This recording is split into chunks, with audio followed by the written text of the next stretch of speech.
Respected learners, today I am going to discuss remaining part of maintenance right of the wife, including the divorcee or divorced wife under Muslim law. There is a famous quote from Michael Obama related to the right, that is relating to the maintenance, that I quote, "No country can ever truly flourish if it stifles the potential of its women and deprives itself of the contribution of half its citizens," unquote. In this context, first of all, I would like to discuss the basic concept of maintenance, which is the subject matter of the discussion today. In fact, maintenance is known as nafqa under Muslim law, which means what a man spends on his family, which includes food, normally includes the food, clothing, lodging, etc. Even after a marriage ends, the husband is still under obligation to provide the maintenance to his wife if she is unable to support herself out of the resources, financial resources available under her control in the given circumstance. The purpose of the maintenance is to provide the economic security to the wife in the matrimonial home so that she can lead a dignified life after the marriage in the matrimonial home and in the surrounding of the matrimonial home. There is no marriage statute that specifies amount of support or maintenance.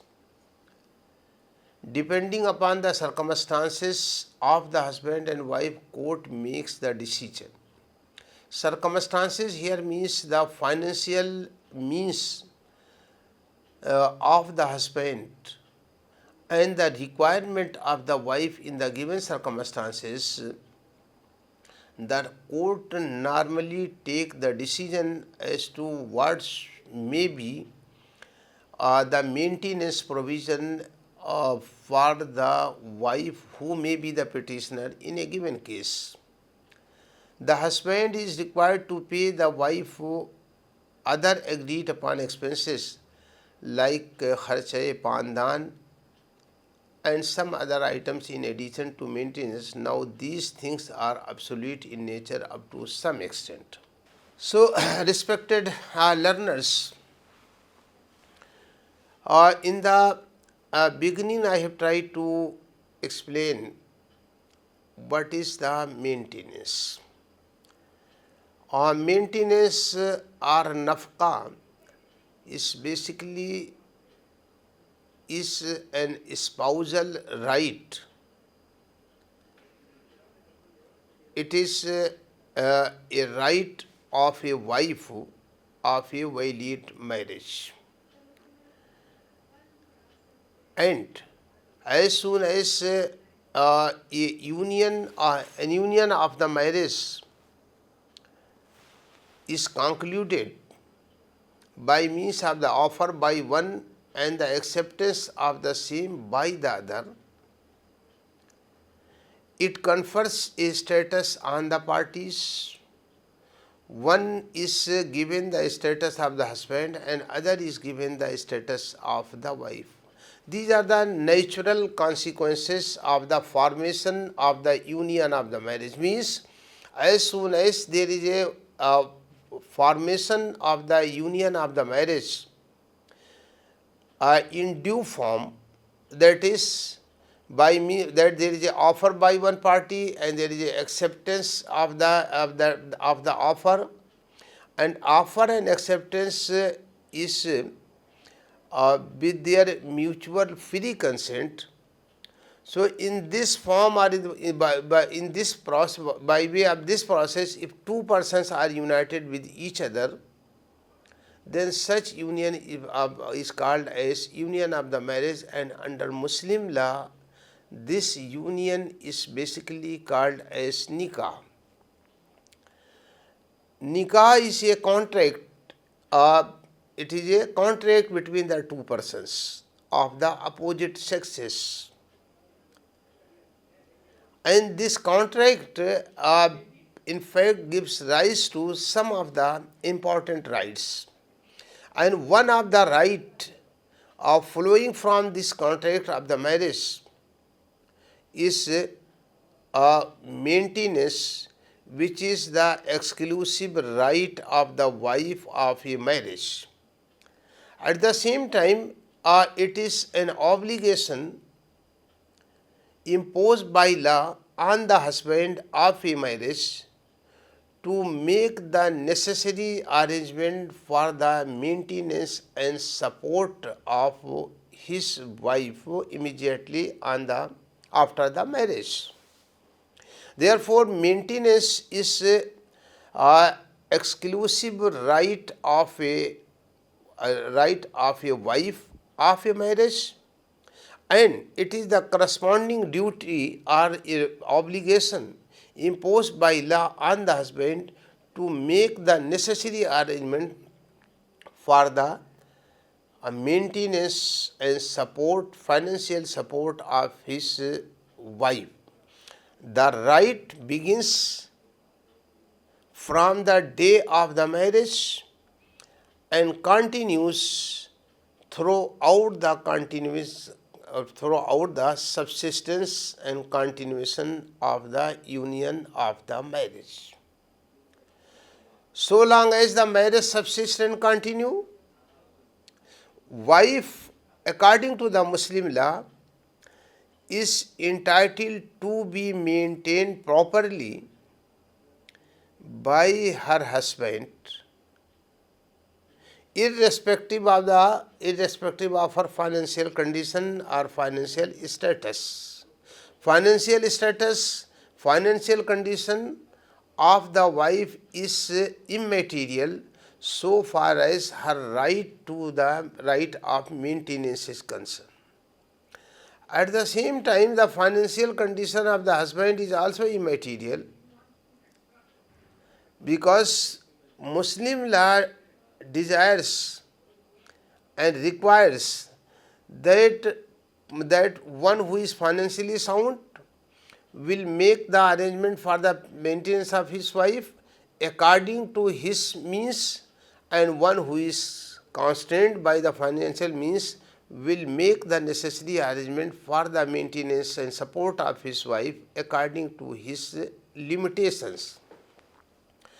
And therefore, under all the circumstances, a Muslim husband is under the legal obligation to pay or to make the necessary provision for the maintenance and support of his wife, and wife is entitled to this right, that is maintenance, from her husband throughout the marriage period or during the subsistence of the marriage, irrespective of her financial condition or financial status.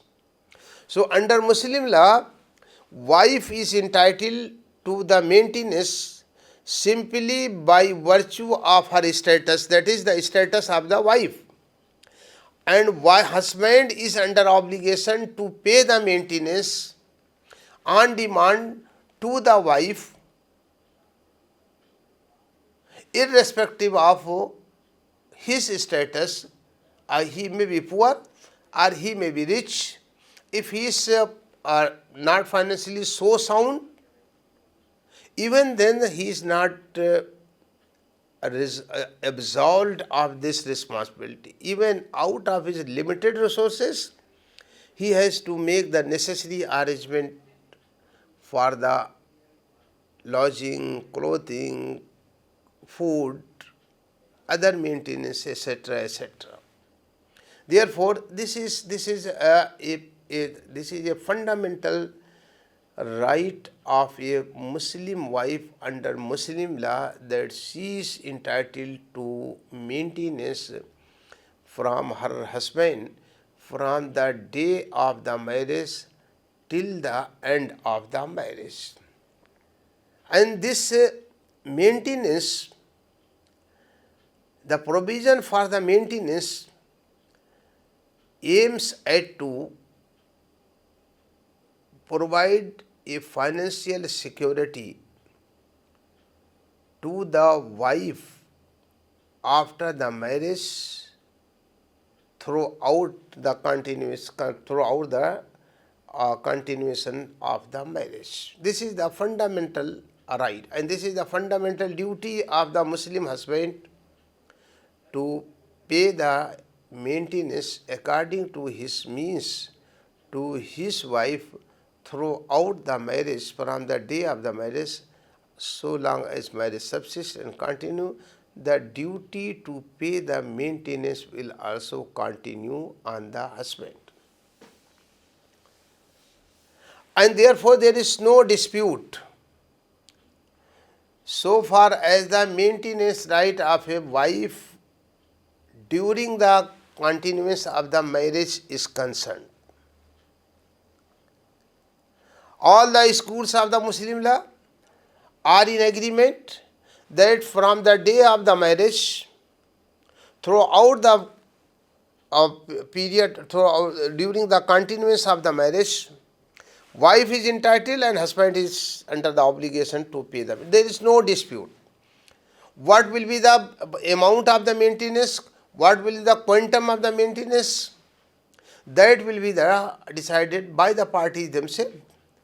And the decision will be taken by the parties having regard to the attending facts and circumstances, as well as the financial means of the paying husband, as well as the requirement of the wife in the given circumstance. And therefore, Muslim law has not given any definite meaning of the term or word maintenance.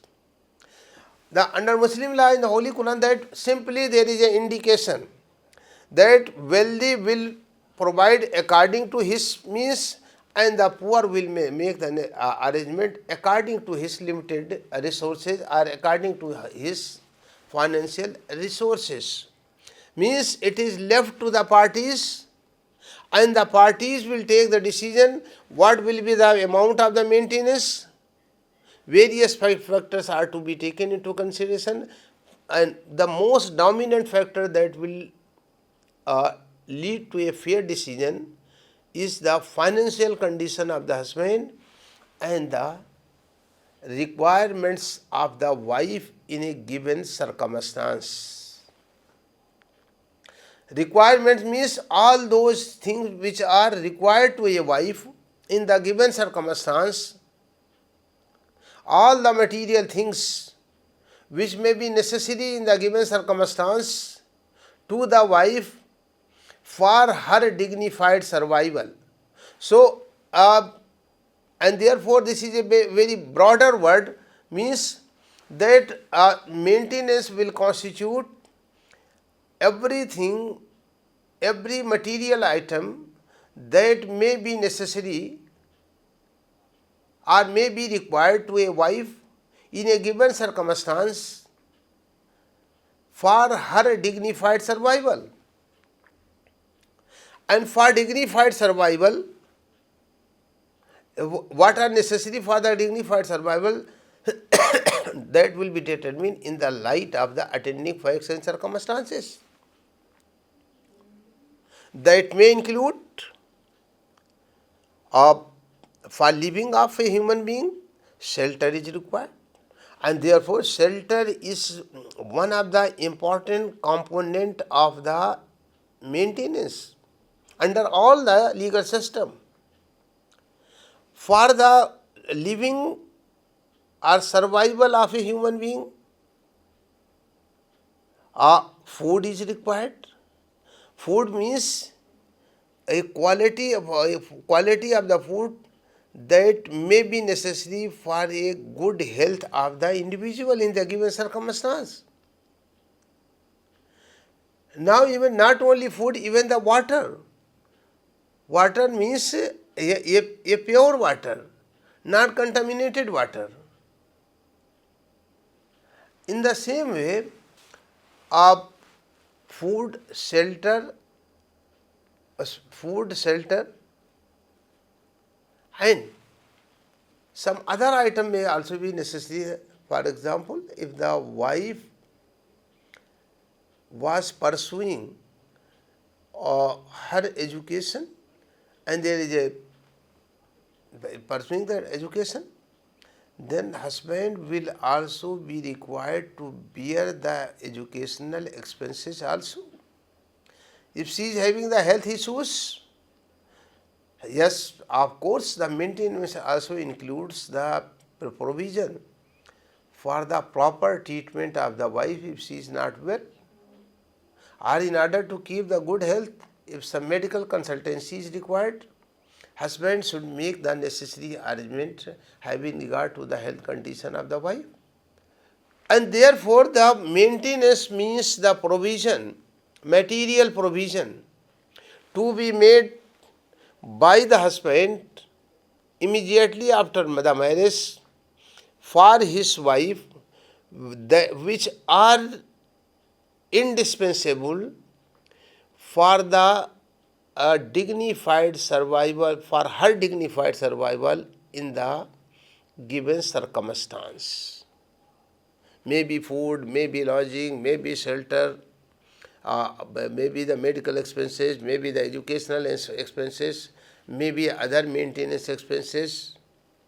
So this is the broader concept of the maintenance so far as the Muslim law is concerned. Ladies and gentlemen, a very pertinent point arises that during the continuance of the marriage, husband is obliged by law to provide the maintenance on a reasonable scale to his wife, and wife is entitled to receive it throughout the married life. Quantum of the maintenance will be determined having regard to the certain factors that I have already pointed out. But a very crucial point, parties may reach to a very crucial point, that is, when there is a dissolution of the marriage, union of the marriage has been dissolved.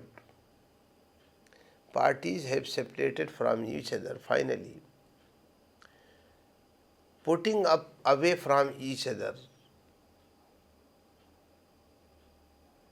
What will happen to this right, that is right to maintenance, whether maintenance right of the divorcee will continue after the dissolution of the marriage, or it will cease to exist on the dissolution of the marriage, and husband will be absolved of this responsibility by law on the cessation of union of the marriage, as well as termination of the union of the marriage, along with the termination of the rights and obligations flowing from the union of the marriage. Ladies and gentlemen, I have already made the point clear that under the customary Muslim personal law, a marriage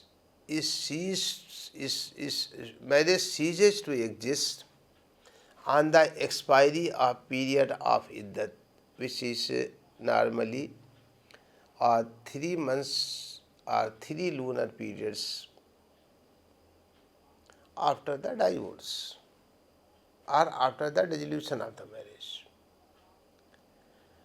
And since the union of the marriage finally comes to end on the expiry of the period of the iddat, therefore, Muslim jurists have held that since the maintenance is a right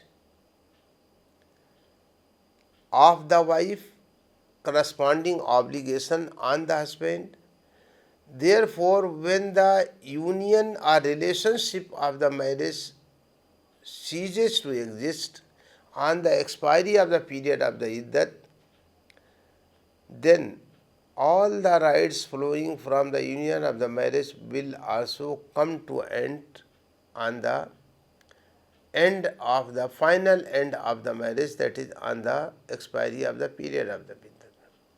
Because the view of Muslim law is that rights and obligation flowing from the union of the marriage are co-terminus with the termination of the marriage, or co-terminus with the marriage.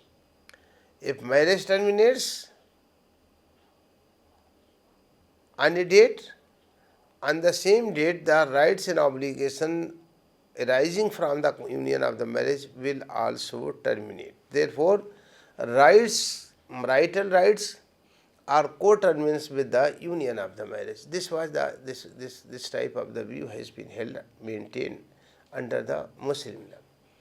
Therefore, according to the customary or classical Muslim law, the maintenance right of a wife will come to end or will cease to exist after the expiry of the period of the iddat in case of the divorce by the husband.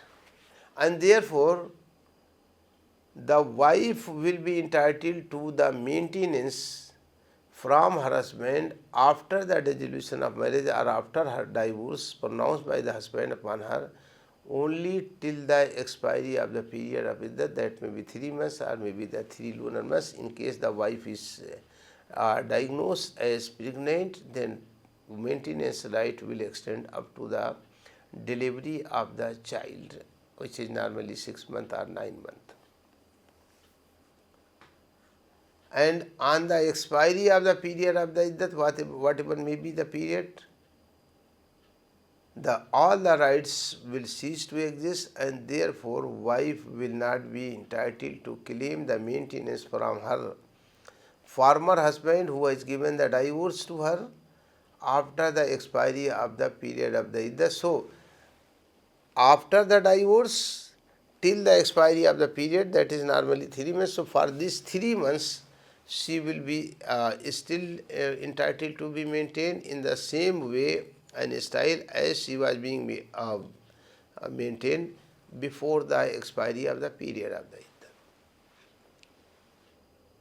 This was the position of maintenance after the pronouncement of the divorce by the husband. Friends,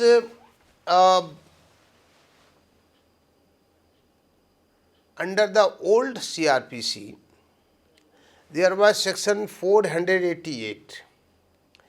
Under section 488 of the old CRPC, old criminal procedure code, this maintenance right of the wife based on her personal law was codified, and therefore in case, and the codified law was that husband is liable to pay maintenance to his wife or during the continuance of the marriage, and in case the husband neglects or refuses to pay the maintenance to his wife during the continuance of the marriage, wife will be entitled to file a suit invoking the provision of section 488 and will be and if court is otherwise satisfied, court will pass a decree directing the husband to pay the maintenance.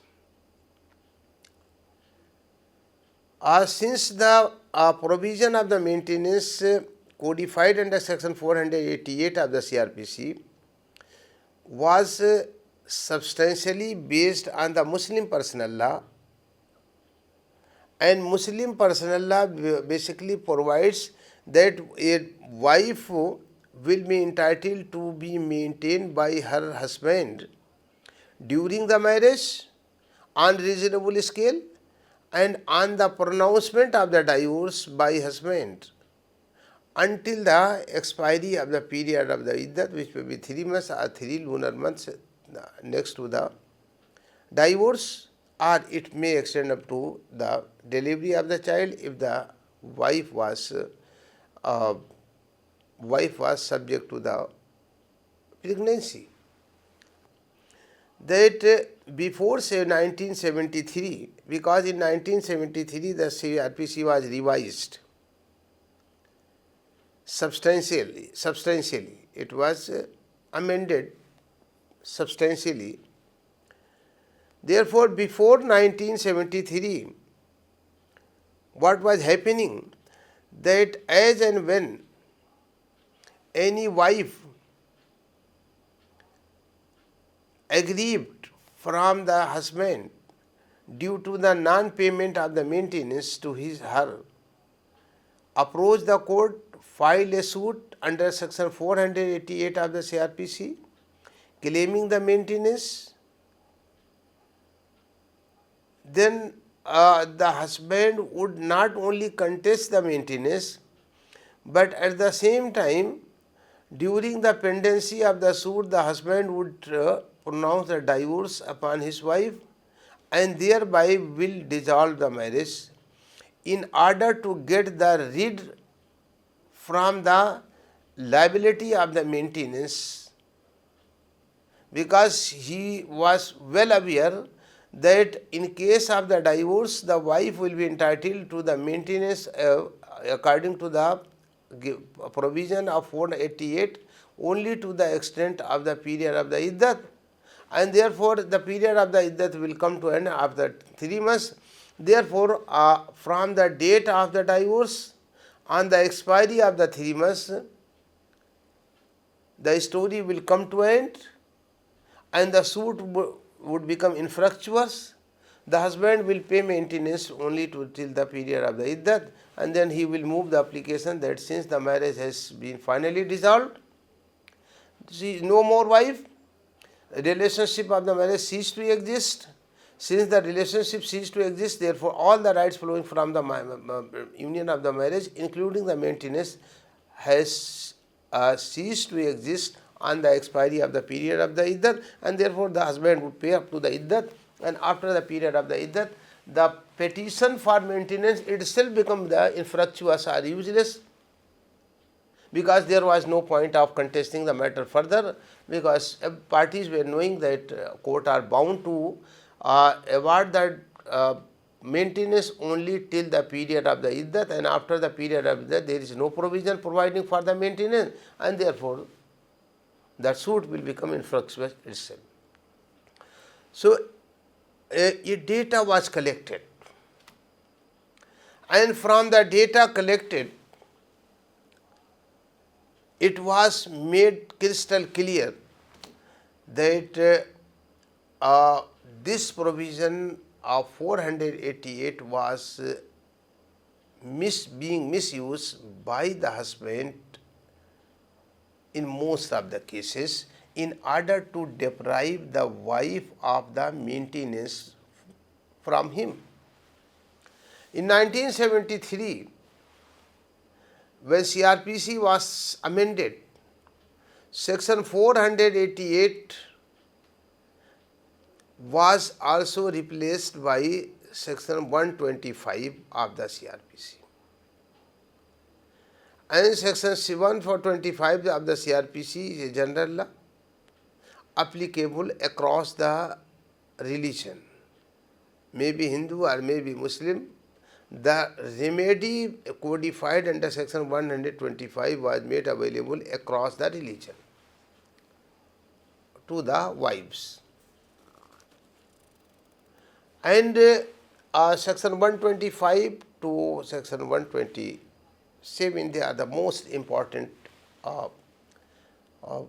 provisions under the new CRPC, that is Criminal Procedure Code 1973. Section 480 was replaced by section 125 and other connected provisions. Under section 125, explanation B was inserted too. And explanation B to section 125 basically codified meaning of the term wife. Because under Muslim personal law, wife means women married according to her personal law and will continue until and will have the status of the wife until the marriage is finally dissolved.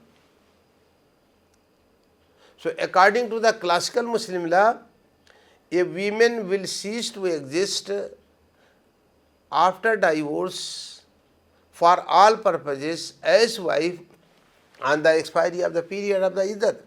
And the advantage of this provision was taken by the husband in order to neglect or refuse the maintenance to their wives or divorced wife. This situation led to the passing of section 125, and a word wife was also defined or codified under section 125 subclass 1b of the explanation B of the said section. And it was codified that wife means any woman who has been divorced or has obtained the divorce and has not remarried. Means for the purpose of the maintenance, a woman who has been divorced or has obtained the divorce from her husband and has not remarried will be treated as wife and will be entitled to the maintenance from her husband if she was unable to maintain herself out of her own available financial resources. So meaning thereby that ambit and scope of the word wife was expanded under the new CRPC, that is under the explanation B to section 125 subclass 1. And the meaning of the wife as defined in the said provision was to a certain extent different from the meaning of the wife as was understood before 1973 under section 488 as read vis-a-vis Muslim personal law. And therefore section 125 subclass 1b read with B provided that if any wife is being neglected or has been refused the maintenance, will be entitled to maintenance from her husband, and the magistrate may pass an order directing the husband to pay the maintenance, monthly maintenance, not less than the amount which has been ordered by the magistrate. Definition of the wife was also given, and it was provided that as per past, wife, a woman will not cease to be wife for the purpose of claiming the maintenance after the expiry of the period of the iddah in case she happens to be a Muslim. Rather, she will continue to retain the status of the wife even after the expiry of the period of the iddah if she was unable to maintain herself out of her own financial resources. And magistrate was empowered to pass the order. However, under section 127 on certain grounds the magistrate was given the power to cancel the maintenance order. And in this way, by expanding the meaning of the wife, the provision of the maintenance was also extended even after divorce beyond the period of the iddah. Ladies and gentlemen, two important cases were decided by Tahira and Fajlun Bibi cases. Thereafter, an important case came for consideration before the Supreme Court on the topic of the maintenance of a wife, Muslim wife, who was divorced by her husband and was unable to maintain herself out of her own resources after the expiry of the period of the iddah. And that case is known as the case of Muhammad Ahmad Khan versus Shah Bano, a leading case on the subject of maintenance.